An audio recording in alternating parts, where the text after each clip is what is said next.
Why do games these days suck?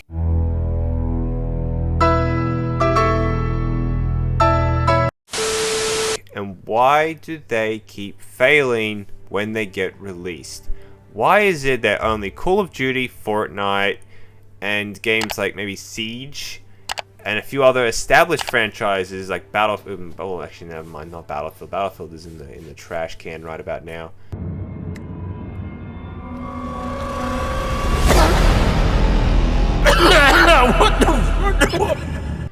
But why is it only established games tend to stick the landing every year whenever they get released, compared to games that have come out recently and have just died? Now, we're mainly talking about multiplayer games in that first part of the, space, the first part of the video. There are single player titles that have still done really well, but if you think of a single player title, once you've finished it, you're pretty much just going to move on. You're not going to stick around, you're not going to keep playing it. But it begs the question, why did most games that release nowadays, and yes, we are including XDefiant because XDefiant flopped miserably.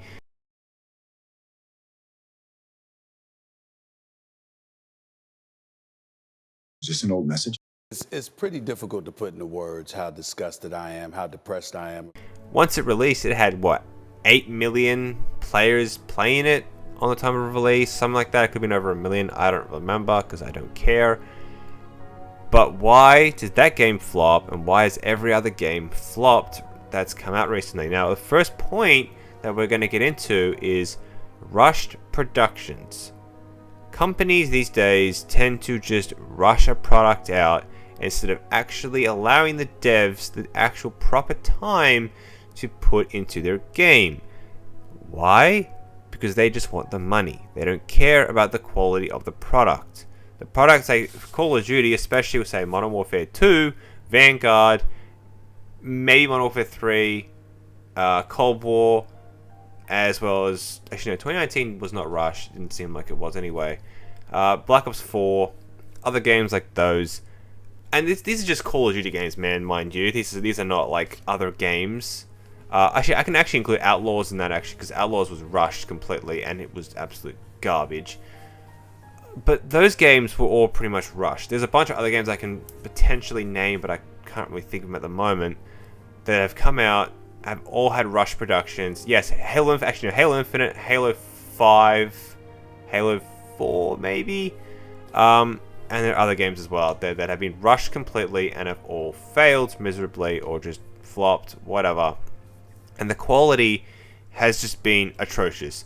So pretty much what I'm saying is, with these games being rushed, they come up filled with bugs, glitches, lack of content, all those different things, and it drives the fans and people away from wanting to keep playing the game. Because if you think of it this way, when Halo Infinite dropped, we had 10 maps in total, 3 BTB and 7 Arena.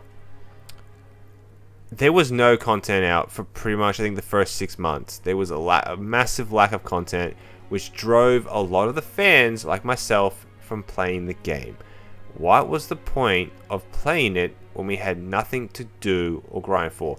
Mind you, there was no leveling system. There was only the battle pass.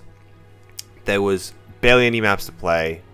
Lack of pretty much guns, in my opinion. Lack of vehicles, as well as a bunch of other things. The armor core system was stupid. The game had a lot of bugs and glitches, and pretty much still somewhat does to this day. And it had such a big lack of content that it drove a lot of people away. So that's one reason as to why games these days suck and why they keep failing. Now the next thing is going to be, next point, is corporations only care about the money and not the product, which is kind of what I said in the first one. A lot of the corporations just want to push the product out, like with Halo Infinite, like with other games as well, especially with Cold War. That game had maybe 13 months of development potentially. Modern Warfare 3 was completely rushed. Modern Warfare 2 was definitely rushed, and you could clearly tell in the quality of the product. We had barely any maps at launch. The campaign felt rushed. Same thing with Modern Warfare 3's campaign. It was completely rushed. You could clearly tell because there was no music in it. The story was absolutely rubbish. and a bunch of other things as well. The game was filled with bugs and glitches and a whole bunch of various things, and it was only because Activision wanted to push those games to be pushed out as quick as possible. They didn't care about the quality of the product, they just wanted to get them out the door. There was no delaying of the game, it was just straight away, let's get it out as soon as possible. Next point. Woke agenda yet again being pushed in certain games. Okay.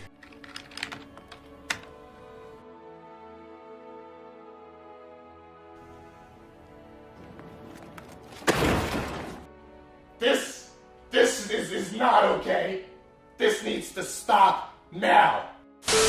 Now, Ubisoft is definitely a contender for this one because they tend to do it a lot, and they've done it very recently with a lot of the games they've been promoting. The woke agenda when it comes to Star Wars Outlaws. Outlaws flopped and failed miserably, and if you actually have a look at the Steam chart, I haven't looked at it recently, but I know for a fact that pretty much no one's playing it on Steam, and I don't think many people are. Like I said, no one's even talking about the game either.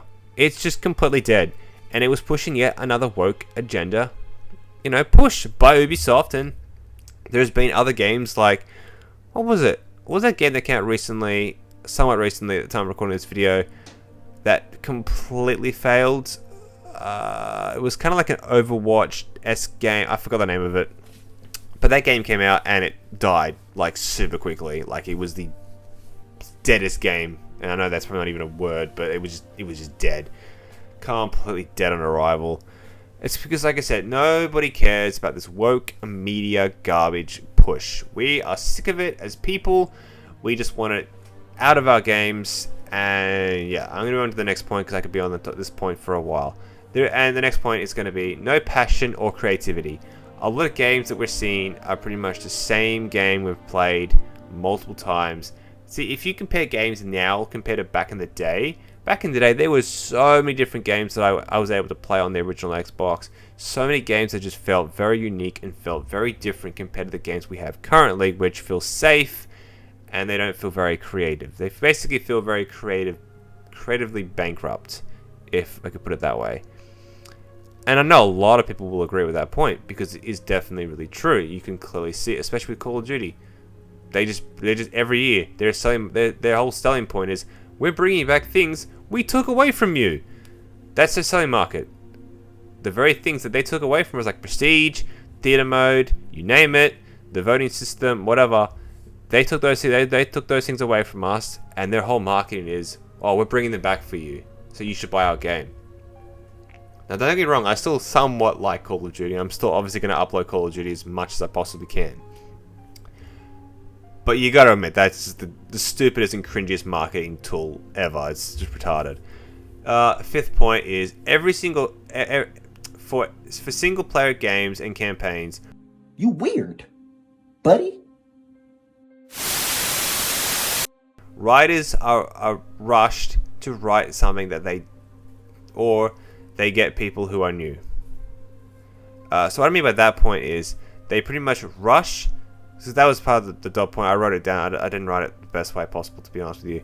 But they pretty much, the writers get rushed into writing a story, or they just get new people who have no idea about the story or the lore behind. Say, for instance, if you were creating a Halo game, that's for the campaign, they just get people who have no clue about Halo lore or Halo in general, and they just get them to write the story. They do the same thing with films. They get writers who don't understand Star Wars, and they get them to write an actual, a show like The Acolyte. Cough cough, Leslie Headland, who just has no clue about what Star Wars truly is about, and she's just inserted her own crap into it. So that's like a demonstration of what I'm talking about. Next point is ugly and bland characters. Now, if you look at the actor or the actress for the girl who's the main lead of Outlaws, compared to the actual in-game version, it's night and day different. And why do they do that? It's really annoying. It's just the most annoying thing they keep doing. It blows my mind, the fact that they keep doing it. But next point and last point is going to be the diverse characters. We keep getting diverse characters in franchises, which is just getting frustrating for a lot of people. We need all this crap to be removed. Just please stop with the diverse rubbish. Please. I beg. But that's pretty much going to do all the points. Now, for my closing thoughts, do I think gaming could be made great again? I think it could. Personally, I think it could. It's if, of course, the rush productions stop, the corporations start focusing on actually getting quality products released. Like, if you look at XC, if you look at Delta Force, right? Delta Force, the devs, you could clearly tell they put a lot of time and effort into the game. And it's very evidently so that they've done that. They didn't rush it. It wasn't rushed out the door. You can tell they're actually putting time and effort to get a good quality product out for everyone to enjoy, despite the skill-based matchmaking which is plaguing it right about now. Hopefully they'll address it. But you can clearly tell they care and they love their game. That is the kind of passion I want to see in more devs and more franchises. Like Battlefield, I would love to see Battlefield do the same thing. I'd love to see Call of Duty do the same thing. How cool would it be if we had a break from Call of Duty for a couple of years where they didn't release a single game and they just focused on just getting those games out the door, the best quality product we can, filled with content, filled with so many different things. But that is a pipe dream. You know, it would be really also cool to see no more work agenda being pushed. You know, single player writers, campaign writers getting the time that they need to craft a good story. Ugly and bland characters being removed, as well as diverse characters as well. Those are pretty much my thoughts on why games these days suck. I hope you guys did enjoy. Let me know what you guys think about this whole thing as well, and what you guys think of gaming in general these days compared to the old days. And I'll see you guys in the next video. Make sure to like and subscribe. See you guys in the next one.